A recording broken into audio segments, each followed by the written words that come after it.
On the prequel to the 13th episode, we're talking about the end of the fucking world and previewing Miss Peregrine's Home for Peculiar Children.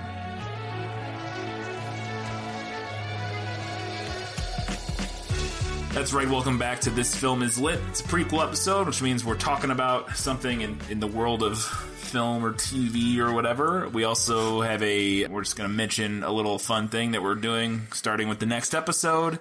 And then we will get right into our preview of Miss Peregrine's Home for Peculiar Children. We can just call it Miss Peregrine's from here on out. Because I can't say that name. Miss Peregrine's Home for too long titles. Yes, it's the worst. But let's start with a discussion / mini review of the Netflix original, The End of the Fucking World.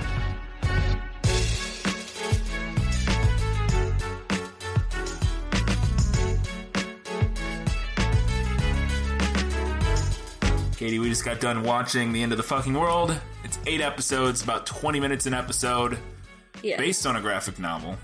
So it fits in It fits in the realm, although I did not get to read the graphic novel. You didn't get to read it. Apparently it's impossible to find. It was, we were looking it up, and it doesn't seem particularly easy to get a hold of. None of our local bookstores had it. They were sold out of it, so says Barnes & Noble. Yeah, we could have got it on Amazon, but it was going to take a while, I think. I can't remember. But anyway, so it is a graphic novel, 170 pages. Mm-hmm. And we were recommended it by a friend at work. Because Netflix puts out so much stuff now that unless it shows up in my recommended, I just don't even. Which this did. I noticed when I went to add it to my list, it was already in my recommended or whatever. But so we just got done watching it. That was an interesting show. That was different. Yeah, I know it's a limited, it's a short. There's not going to be a season. I'm assuming there's not going to be a season 2. Because the ending seems pretty definite. To not get into spoilers just yet, we may do a little bit of spoiler talk just to kind of discuss it. But I don't think so. I think this is it, like a mini series kind of. Yeah. So I thought it was really good. It was different. I thought it wasn't that different. I say it was different. It reminded me a lot of certain things that are very popular right now, the kind of style of dark comedy that it was, and some of the themes and elements of it reminded me of other things. One thing that not so much the dark comedy, but just the sort of the humor style and I don't know, something about it reminded me, I guess the coming of age tale, that sort of thing, reminded me of one of my favorite movie of 2016, Sing Street. Sing Street. Yeah, you loved that movie. Yeah. No, you're right. I totally see that. It reminded me a lot of Sing Street. I mean, again, not to get into spoilers, but it's certain elements of it. The kind of humor that they were going. This one's a lot considerably darker than Sing Street is, which I could not recommend that movie enough. It was on Netflix. I don't know if it still is, but Sing Street from 2016. Yeah, so that, and then elements of, and this isn't a spoiler. The premise is that the kid, it's a love story basically, coming of age tale of a boy and a girl, and the boy has self-diagnosed himself as like a psychopath, and he plans to kill this girl. Like, this is the person he's going to kill. Yeah, and so they kind of run away together, and it's their tale. And so it also had elements of Dexter, which you've never watched Dexter, but some of it's a similar type of thing. Some of the yeah, I know the premise. Yeah. So it reminded me, some of the moments reminded me of things from I think I've watched 4 seasons of Dexter, which apparently I stopped when I was supposed to because it gets terrible after that. But, so there were elements of that, other stuff like that, that it reminded me of. So it wasn't the most original thing in the world, but it did. I thought the style that they went for worked really well, with both characters having voiceovers to kind of lay out where they are, and they do something kind of clever with that towards the end of the series. Beautifully shot for what it is. I mean, they're not telling a very visually interesting story. But for a pretty mundane driving around the bleak English countryside, like, it was shot in a way that made that interesting and visually appealing to look at. And the actors are really good. They seemed young. The main two leads. Yeah, they did. They looked young. They seemed... I mean, they're playing 17-year-olds, roughly, and they looked 17. Like, they probably seemed to me like... At least the girl, for sure, seemed like she was 16 or 17, and the guy, I would say, probably same ballpark, 17, 18. Yeah, they were scrawny. They both kind of had baby faces. Yeah. Yeah, so... But for their age, they... really knocked. I mean, they had to carry the show. They're like, they're in 90% of it. I mean, there's a lot of other characters going on, but they're like the main deal. So I really enjoyed it. I would recommend it. It's a quick watch. It's 8 20-minute episodes. I mean, there's some heavy stuff. Yeah, it's not. I say quick in the sense that even if you only watch one a night, right, you'll still finish it in a week. Because it's not like it's not bingeable per se. Not per se. You could. I could see binging it. Depending on where we're a little different in regards to binging, where we like to bounce back and forth between heavier stuff, and I'm sure other people do too. But I mean, I could see watching it all in an afternoon, like as a movie, because I mean it's about the length of a movie. You know what I mean? And you could watch it as a movie. I liked it. I would recommend it. I would say it's probably not for everyone. No, it's definitely not for everyone. It's got, like I said, there's definitely some intense stuff, and it's just I don't think it would appeal to everybody. No, it's got some intense stuff. The themes are darker. Yeah. No, it's got some darker themes that it's. It's like you said, it's not for everybody. I don't think I wouldn't recommend it. I wouldn't tell my parents to watch it. I don't think. I mean, they might enjoy it, but I don't think I would. Maybe they might, but I don't think I would be like, hey, you should watch this. There's plenty of things that I would recommend to them. I don't know if this would be one. But for your general audience, so people who listen to this, probably this kind of thing would fit more in their. I would assume, at least, the people who listen to our podcast that like to critically think about media and that sort of thing, at least to some extent. Not that we're like, the deepest level of critical. I mean, we don't even write anything down. I mean, we have a few notes, but we don't really, we're not writing out a thesis on these things. But somebody who's into that sort of thing and who think about things a little, who can remove themselves from it a bit and sort of enjoy it for what it is, even if you don't like everything about it, or even if it makes you uncomfortable, if that makes sense, you know what I mean? I think can find a lot to enjoy in it. Just to get in a little bit of spoilers, I recommend it. I think we both recommend it if you're looking for a quick, 8-episode dark comedy that has a really interesting, sweet coming-of-age tale built into it, kind of, in a way. And I'll branch off of that, getting now into spoilers. I think it was an interesting... And I'm sure this is very much on purpose, and I know this isn't probably a revelatory analysis on my part, but the whole sort of allegorical, or I'm getting in trouble using the word allegory, but the way I thought it was an interesting take, and the way you could read it as him wanting to kill somebody being directly analogous to the teenage boy's quest to have sex for the first time, and the way it plays out in the context of the show feels a lot like it hits the beats of your typical it does. first sexual encounter, in the way that his sort of awkwardness with her, which would normally be because of the sexual tension, right, and the not being sure of how to act about that. It's the exact same situation where he follows her and goes with her, like they run off together because she wants him to come with them, and the way he acts, if you didn't know he wanted to kill her, would be completely in line with a super like not nerdy's not the right word.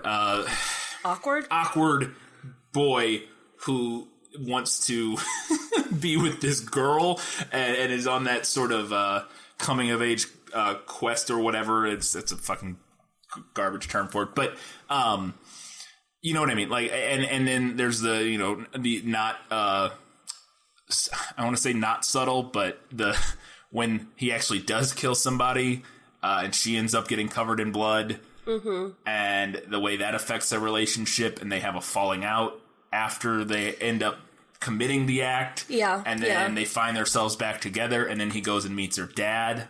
Like, it's... like I said, it's an interesting take on it. You can read it that way if you're watching it that way. And I thought that was kind of interesting to try to kind of take that and spin it on its head of playing out all the same beats of a normal coming-of-age love story, but where the main character, the act isn't love, or isn't having sex, it's killing somebody. It's an interesting idea, and watching it in that lens, I thought was very clever how they made that all work. Yeah, definitely. And there's a lot of symbolism in it that I think worked really well in that sort of frame, or in that lens. But the other spoiler thing I wanted to talk about, not a specific. Well, one of the reasons that made me think so much of Sing Street was the not the ending, but the where potentially was going towards the ending. And this is spoilers for Sing Street, so if you haven't seen Sing Street, go watch that. Where they were going to steal the vote and right across the English Channel. It's like, that's exactly the ending from Sing Street, which isn't it what ends up happening. But so just to talk a little bit about the ending, we touched on it, that there's probably not going to be, I can't see there being any, I would be interested to see if the graphic novel, like if it ends like that, or if there's, I don't know. I assume that's just probably how it ends. But we assume it ends with James being killed. Mm-hmm. Is sort of the implication. Yeah. I mean, gunshot, screen goes black. Yeah, which is... I've done that in a movie, and it's generally considered sort of a hackney, like it's like a thing. It's a thing I did when I was a film student in college. It's kind of that thing. Mm-hmm. To have the screen go to black with a gunshot is sort of like, come on. At least it seems to me now, like looking back, it's kind of a thing you think is clever, and not clever, but like cool, and like, but looking back on it when I did it, and just with this, I think that's because I guess unless they were intentionally leaving it open for a sequel or some sort of sequel bait, or because here's the thing for me is the reason I faded to black and did the gunshot. One of the reasons in my college project, one was that and I wish I wouldn't have, and I could have pulled it off, but part of it was I thought it was cool, and two, it's one less thing I have to CG a gunshot in. Yeah. And you know what I mean? Like when I'm thinking about not budget, but like my time and what, I thought it was just as effective to go to black. And now I don't think it was. Looking back when I watched this project, I go, man, I really wish I just would have had him shoot him and I was on camera. In this one, unless they were trying to leave open for some sort of, just a gunshot, but we didn't see what happened, I think it's just as effective as an ending if we hear the gunshot and he falls. I agree. And then it ends. And I'll be interested to see if they try to do a second season, because I think you're right. I don't know that there's any reason to do that unless they're trying to tease us with this idea that maybe he's still alive. Yeah, because it is such considered such kind of a hacky thing to do. Yeah. That the only reason I could see them doing it, because people that work on productions like that know that it's like a joke in the film, and there are certain things that have done it, and I'm sure the first time it was done, however long ago, it was fine. But at this point now, it's been done to death, and it's not an interesting thing to do anymore. And so I was like, just if you're not trying to make another season, if you just want us to think he's dead and that's it, and that's the end of it, then just show him. You don't have to see it, he just falls. Yeah. And then it ends. You know what I mean? I don't know. No, I agree with you. I think potentially they're trying to tease us with the idea that he didn't get shot. Right. And who knows? Like I said, we haven't read the graphic novel. Maybe there is some other follow-up season they could do where he, maybe he got shot, but he lived and now he's in prison, or, maybe he only got to reduce. Who knows? A million things they could do. Anyways, that was interesting. So that's it for spoilers on that. I think, unless you have anything else you want to add. Yara Greyjoy is in this. Yes. I had something else. Yeah, Yara Greyjoy is in it, which we missed. I didn't even realize the first I don't recognize her when she's not covered in dirt looking angry. Yeah. So. Yeah, that's true. Yeah. The other thing I thought I wanted to mention, and it was a spoilery thing, was that when I was talking about a clever thing they did with the voiceover, and it was just a little thing, but it made me, I thought it was an interesting and fun idea. I think it only happens once. So the whole time, we hear both voiceovers from both the girl, Alyssa, and the boy, James, throughout the thing. And Alyssa is never, we always hear her voiceover, and it's usually like she's panicking or she's freaking out on the inside. Yeah. But she's super cool and collected. She never says to James what she's actually feeling. The only time it happens, and it's really, because it's impactful, because the whole other time we've been hearing opposite things from, she's like freaking out in her head, and then she's like, no, we're fine. Like, she's super cool outwardly to James. But the moment she's going to meet her dad, and they knock on the door, or right before they knock on the door, her inner monologue goes, I'm scared. And then she just says, I'm scared to James. And in that moment, it's a very nice moment of character development for her, and a kind of a turning point for them, too. Yeah. A kind of a crossroads for their relationship. Yeah. I thought that was an interesting way to do something interesting and different, where a voiceover adds a new layer to the character development, as opposed to just explaining things to us or making things clear that aren't like we've talked about before. Usually you want to try to be able to tell your story visually without having to have a character explain what's going on. But the way they did it in this show, and moments like that, made it work really well. So I liked that about it.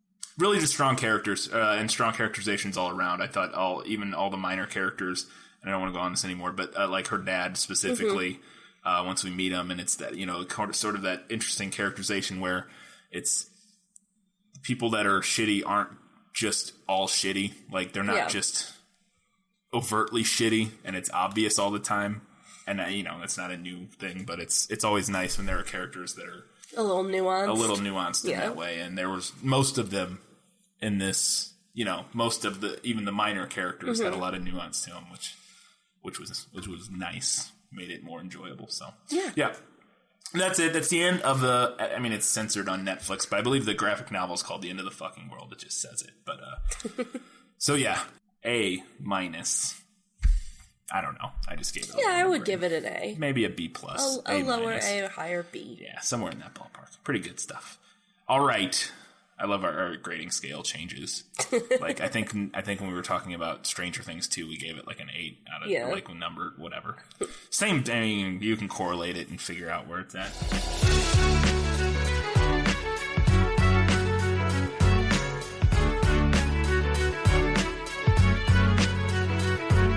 We're going to move along to a little thing. This is just a minor little, I say announcement, it's not really an announcement, but look out for this in the next episode.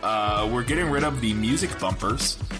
For the industry, people don't know the industry term, the music that plays in between our segments, which was just random clips from our theme music that I've never really been happy with. I mean, I like our theme music, but I've never really been happy with just the random clips playing in between segments. We've had this idea for a while to play relevant movie clips from movies that are based on books.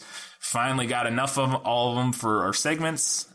We sat around and brainstormed that for a couple hours. Couple different nights. And then I finally cut them all out, went and found them all and cut them all out. So in the next one, there'll be fun new little audio clips from movies, all of them based on books that are relevant to the different segments that we do. So you'll know exactly which segment is what, and you won't have to listen to random dumb clips of the song.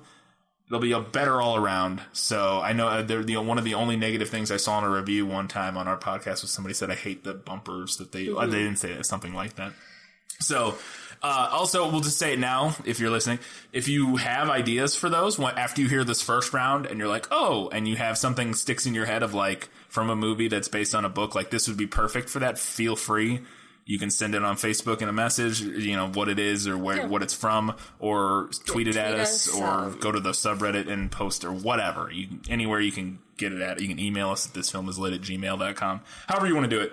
If you have ideas, send them our way. Eventually we might start updating those, every now and then. Yeah. Swap them out with new ones. But this first round are pretty good, so we'll see. We'll let them ride for a while. All right, let's move along to our preview of Miss Peregrine.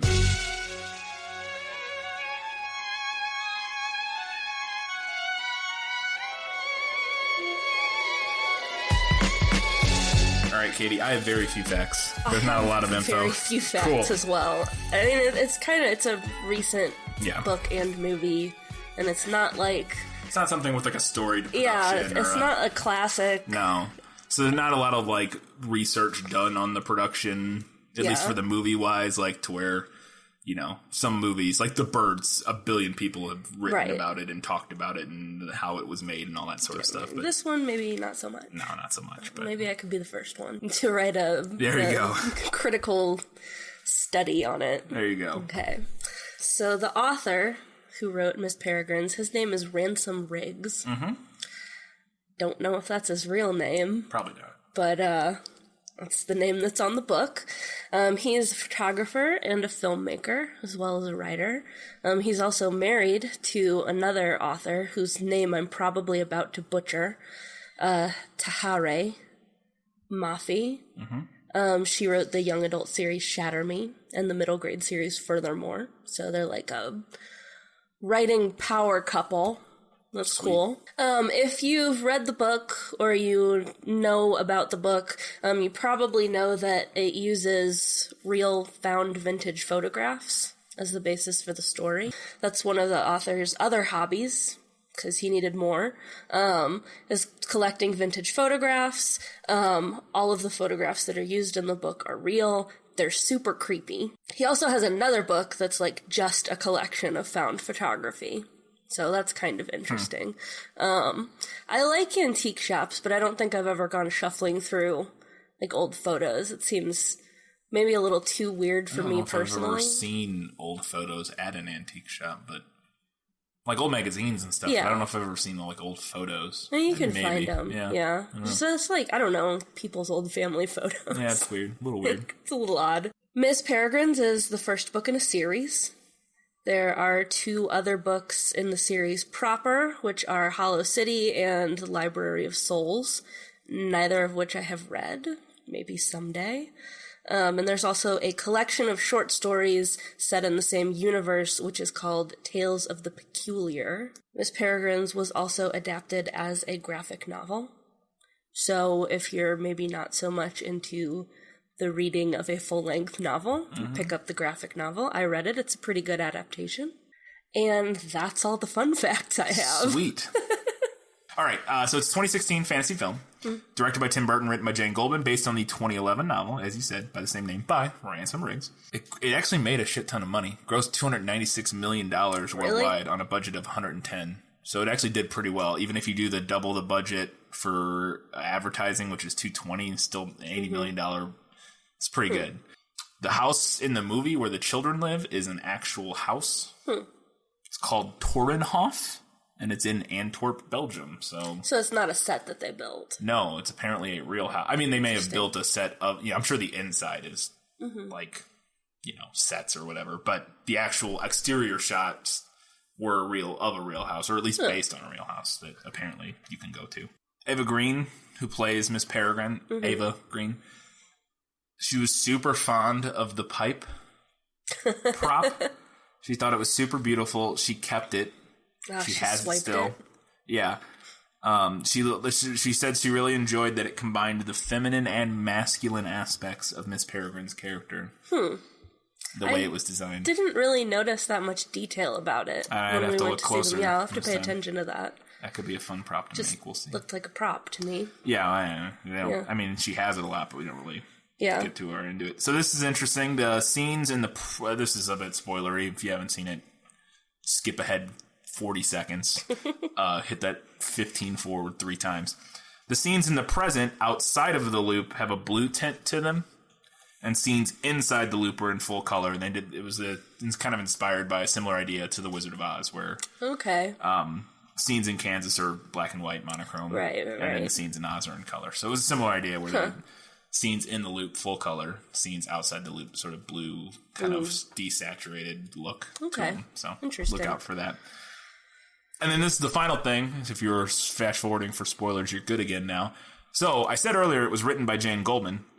adapted by Jane Goldman. She is most well known. She's a really accomplished screenwriter, but she's probably most well known for co-writing a bunch of stuff with Matthew Vaughn, who is a director we both like quite a bit for a lot of his things. So she co-wrote both Kingsman movies. Like all the X-Men movies, all the Matthew Vaughn one, which X First Class and I think Days of Future Past.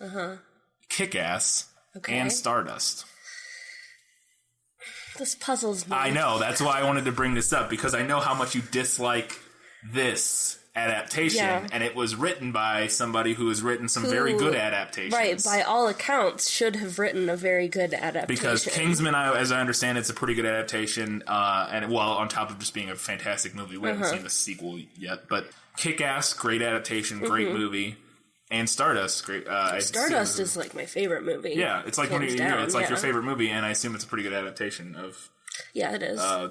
That's a graphic novel, right? Or is it? No, it's a Neil Gaiman novel. Okay, well, I thought it was a Neil Gaiman graphic novel. No. It's okay. Yeah, it's a book. So she's adapted a lot of stuff and done a really good job. So I thought that was funny with how much you dislike this one.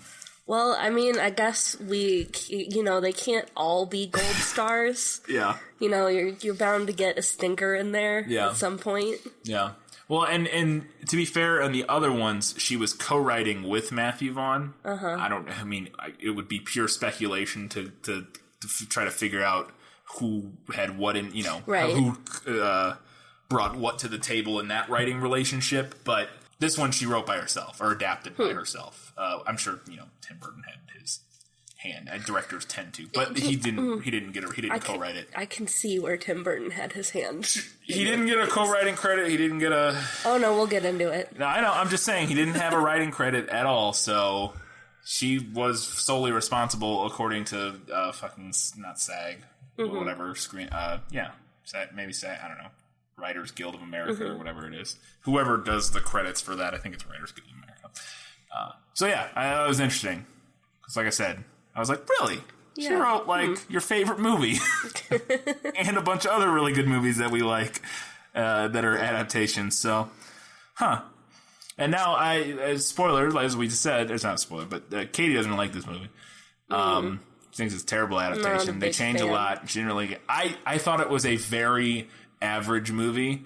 I haven't read the book or the graphic novel. I know nothing of it other than the little bit you've told me here and there, and I watched it and I was like, that was all right. That was fine. That was a totally passable movie. Not really particularly good, but also not bad.